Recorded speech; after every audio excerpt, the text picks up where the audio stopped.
Hello everyone, I have some more movies to talk about, so let's do exactly that. I saw Loro, the new film by Paolo Sorrentino. He's the same director as The Great Beauty, which I liked, and Youth, which I loved. I wouldn't consider this film to be as good as either of those, but I still really enjoyed it overall.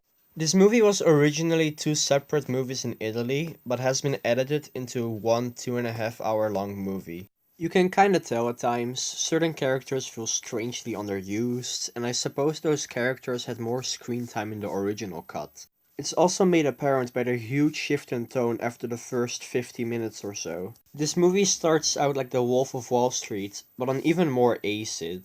There's ridiculously stylistic editing, there's a constant usage of pop music, fourth wall break, CGI animals, sex. This movie starts off with a lot of energy and it's a blast to watch, especially when its cinematography completely contributes to the trippiness.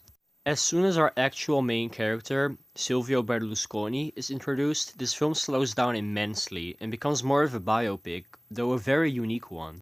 It's basically an experimental satire film that tells its story in a very messy way, which is jarring, but also purposeful. We follow a very messy person around with a very messy life, though he disguises it as a perfect life. Because of this, the editing is all over the place, yet it has a charming effect. A lot of the film is very funny, creative, and surreal. The character arcs are satisfying, and the writing rarely disappoints.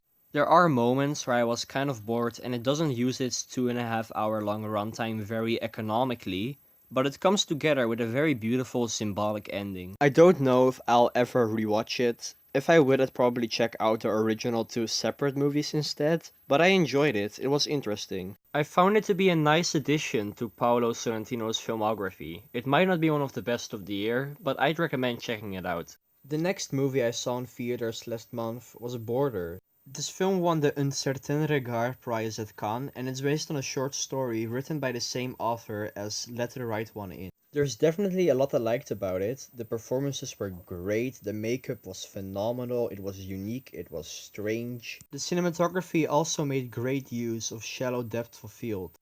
It's a cool modern fairy tale like story with some beautiful moments.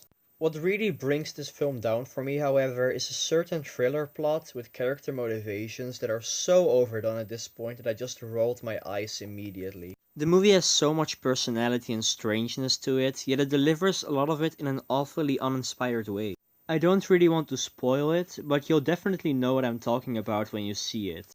Luckily, despite all the cliched and overly edgy stuff, it does manage to come together at the end, and I can't say I dislike the experience of watching this movie. The main character is still very likable, and the struggles are relatable. The movie has a nice positive message about being happy about the way you look and the way you live your life. There are moments here and there that feel really drawn out, but the movie is interesting throughout, and that is something at least.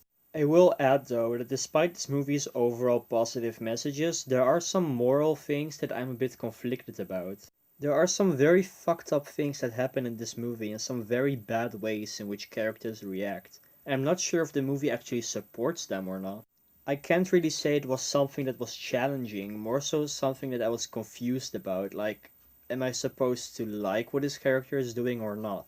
I'm not sure if this is really an issue, but I thought I had to mention it because it was a feeling I had while watching the movie. And still, the ending was beautiful in this kind of messed up way. Anyway, I enjoyed this film overall, but I don't think I'm ever gonna watch it again. You might like it more than me, and I actually kind of hope you do.